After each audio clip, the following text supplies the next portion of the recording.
Okay, I'd like to tell you a little bit about my experience of being on the ski patrol at a resort called Solitude in Utah. When I was younger, before I was really obligated and had the responsibilities of being a parent, I could afford to be a little more carefree. So what I did was wait tables in the summer, and I worked ski patrol in the wintertime.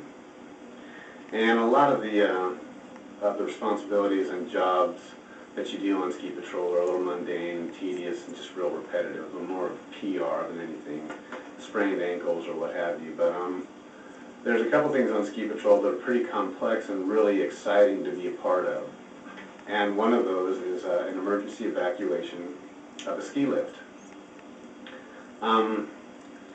Sometimes, very rarely, but it happens, you'll have mechanical or technical problems that causes a ski lift to freeze up and shut down. And if you can't get these problems fixed, and people have either been on the lift for, say, a half an hour, 45 minutes, or if the end of the day is approaching, you need to get these people off here because, well, obviously you can't leave them on there overnight.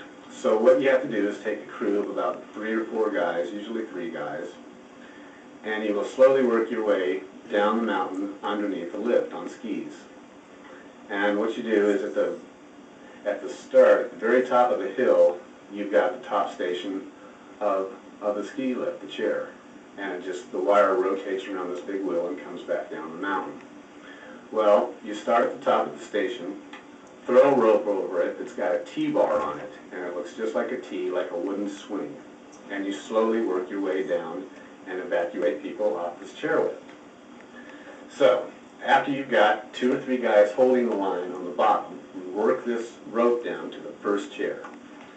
And normally, people are a little reluctant to get off of the safety of the chair and onto this rope.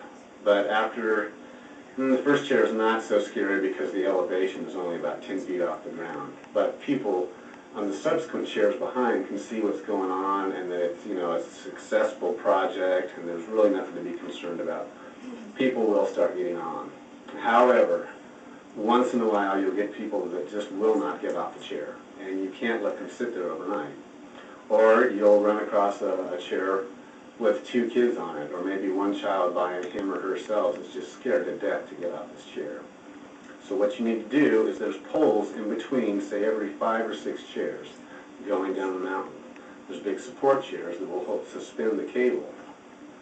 Well, when somebody just refuses to get off, somebody, one of the ski patrol, has to climb a ladder that looks a lot like an emergency ladder outside of a building. It's just thin metal rods that are welded on thin metal bands, and you climb up this ladder, throw yourself a rope over. You've got a harness on. You'll throw a rope over this cable and scoot yourself down to the next chair. And then you will try to persuade and slowly help whoever this person is get on this T-bar and to be lowered to the ground. But it can tend to be a little challenging and a lot of adrenaline involved.